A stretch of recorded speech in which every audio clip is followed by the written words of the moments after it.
Card Ladder. And now let's dig into some numbers. There is no perfect way to measure the sports card market as a whole. In fact, some would say it's not even wise to do that. It's better to understand the sports card market as consisting of independent market segments that you could partition by sports, like you have football and basketball, or by player, or by price range, rather than trying to understand the market as a uniform whole.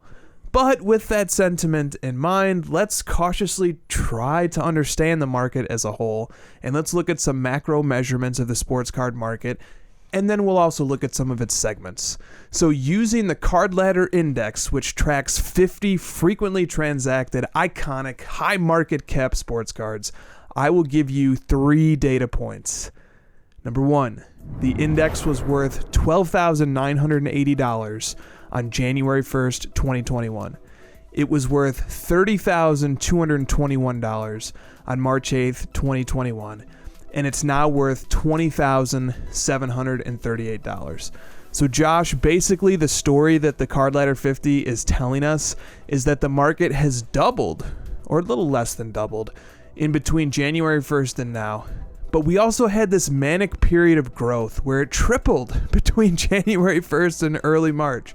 So 2 things are true. The market has doubled since January 1st, but it's also down 33% from the peak in March. How do you make sense of what's happened so far in 2021? I was talking to a friend today, and he was telling me that he thinks the market is back to where it was a year ago, and that's sort of sort of tells the story for me of what people feel right now versus what's reality. So it just, to me, it's just that the reality is things went up way too fast, too quickly, and that's the main driving force for the reason it's come back down. And it hasn't even come back down, like you're pointing out, near to what it was even just 6 months ago, which is incredible still. It almost feels like, there's still room for it to go down and sort of get back to sanity levels, but the overall feeling that people have is still that it's down back to like a year ago, or it's so far down that people are willing to leave and whatever. But still, the data speaks for itself, and that's the point of the CL50 is like we can accurately go and point at data to tell the story we're trying to tell. Well said. Okay, let's now talk about some cards that have set record highs within the last week and that are bucking this trend that we just described that's happening with the CL50. The first one up is the 2000 Metal, number 267 Tom Brady PSA 10. This card has a population of 185. Here is how this card has performed over the last 6 months according to Card Ladder. It sold for $2,699.99 on December 31st. It sold for $3,999 on March 14th. And then last week it set a record high when it sold for $6,700 on June 24th. All right, so obviously contrasting this against the trend that the CL50 has exhibited, whereas the CL50 went from 12 to 30 to 21, this Brady went from 2,700 to 4,000 to 6,700.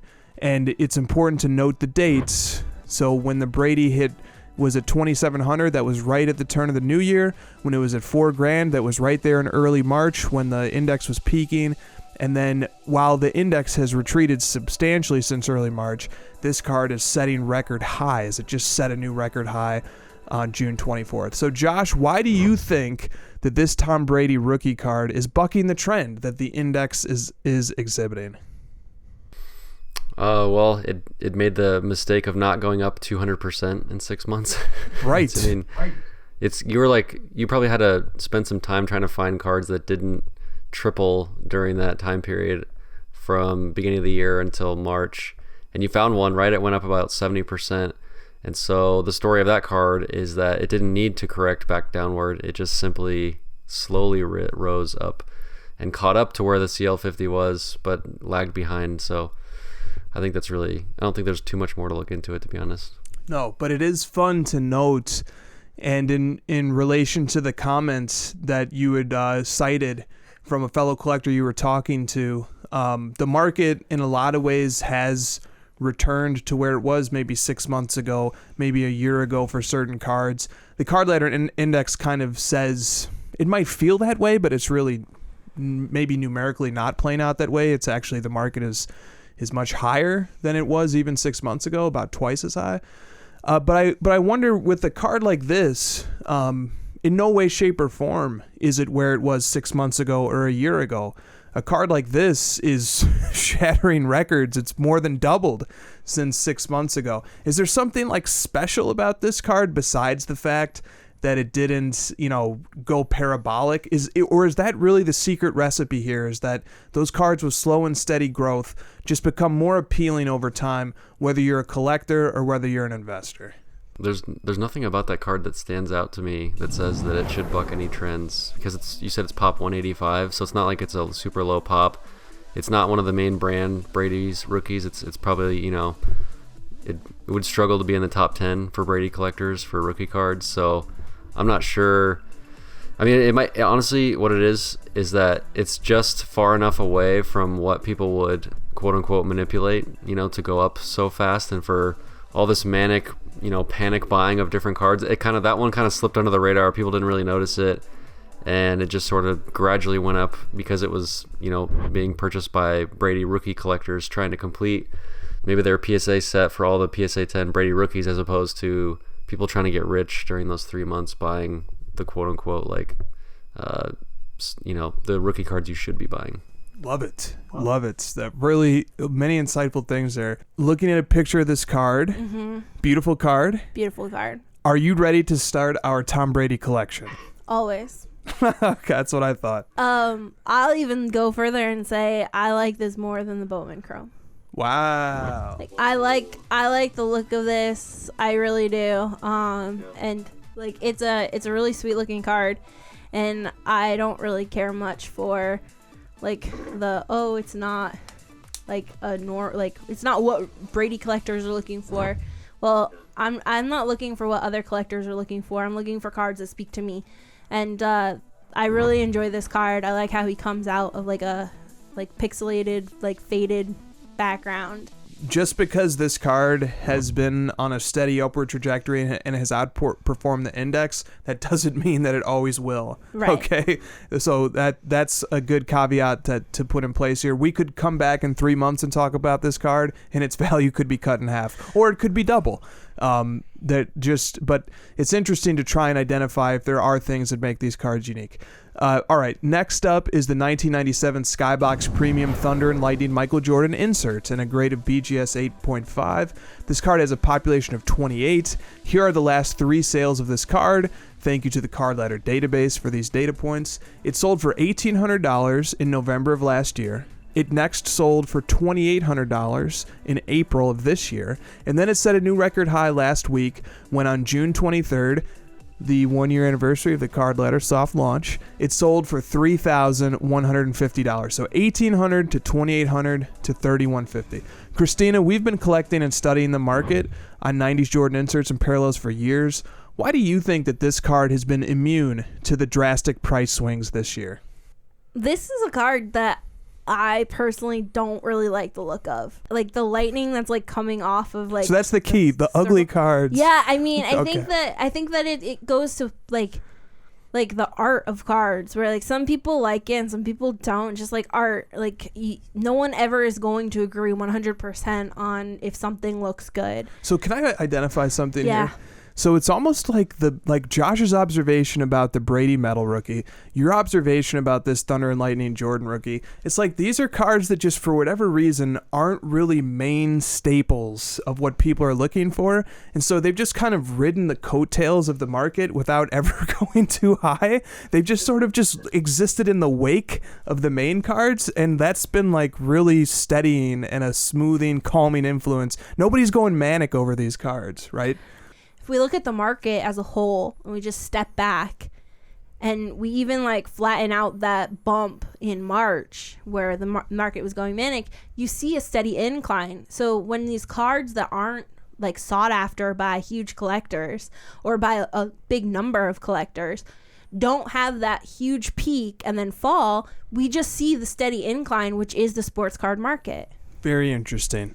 Josh, this MJ insert is up 72% since last November. That puts it on par roughly with the CL50.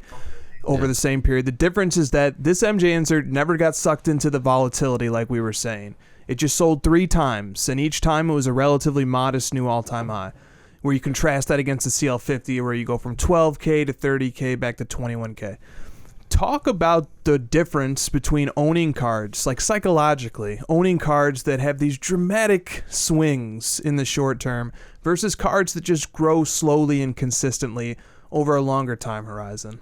It's definitely a lot easier on the stress levels and the, maintenance of one's hair and heart on the ladder, because it's like watching one of these playoff basketball games where a team goes up by 20 and you just get these crazy highs and you're just so excited, and then all of a sudden the other team comes back and makes a run and now you're only up 5, and it's like, would you rather have just had a steady flow of the game up 5 and like feeling confident, or that you just blew this huge lead and you just got outscored by 15? It's like, which is the feeling you prefer?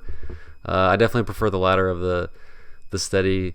You know what I was thinking of though during all this discussion? Do you remember, Chris, when we were doing crossover, probably like right in the middle of all the craziness, and everyone was like asking us like, well, I still want to get into cards, but I don't know what to buy. All the cards that I'm looking at have gone up so much. What can I do? And we started poking through the ladder and trying to find sort of more quote unquote like oddball cards of the GOATs. And these 2 cards you pointed out are exactly 2 of the cards we would have pointed out. It's like, this one's only gone up 50%. And the pop is low. People aren't really talking about it. It's probably like the 40th best Jordan card you could buy, relative to people's rankings and whatever. But same with that Brady, and I think that's what we're seeing now is like those are the cards that never really have gotten the shine, but they just sort of, like you said, ride the wave of the market, and here they are, slow and steady as they go. Super interesting stuff there. Let's talk about one more card. The 1933 Gaudy number 144 Babe Ruth PSA 5. This card has a population of 107. Here are its last 3 sales per card ladder. It sold for $20,000 last December. It sold for $30,750 in March, on March 12th, right at that peak. And then it sold for $38,000 on June 17th. One question on this one for Josh so that we don't end up beating a dead horse here. Josh, this Babe Ruth card has increased 89% over the last 7 months. Just like the MJ insert, it has roughly matched the performance of the CL50 over the last 6 to 7 months. But it has not experienced wild fluctuations again. What about a card like this one, like this 33 Gaudy number 144 Babe Ruth? How does this card fit into the bigger picture of the sports card market? They are pretty similar. They are similar, I know. The vintage baseball thing has always had this perception that it's like this safe, kind of up and right, very slow thing, and maybe in this case people are just playing into that and not necessarily running out to try to flip it really quick. It's not really like a flip kind of card. The people collecting that really old baseball stuff aren't doing it for the quick flip. It's always traditionally been sort of this slow build, and so it's just kind of staying the course for that. Good stuff. I love the analogy too of, would you rather like run up a big lead in a basketball game and then still end up winning true, but by right? a small margin, or would you rather just have a small margin the whole way and win? Because the Hawks were up like 15 tonight. We're filming this on Sunday. Hawks are up 15, and then at halftime the game was tied, I believe. So it's like, you could think, oh, we're tied and we're projected to lose this game. We're doing great, or the fans are just like devastated because they were just up 15 earlier. So it's really awkward feeling. Definitely, but whether the teams were lockstep to get to the tie score at halftime, or whether one team was up big and then you're still at the same outcome, but psychologically it's very different.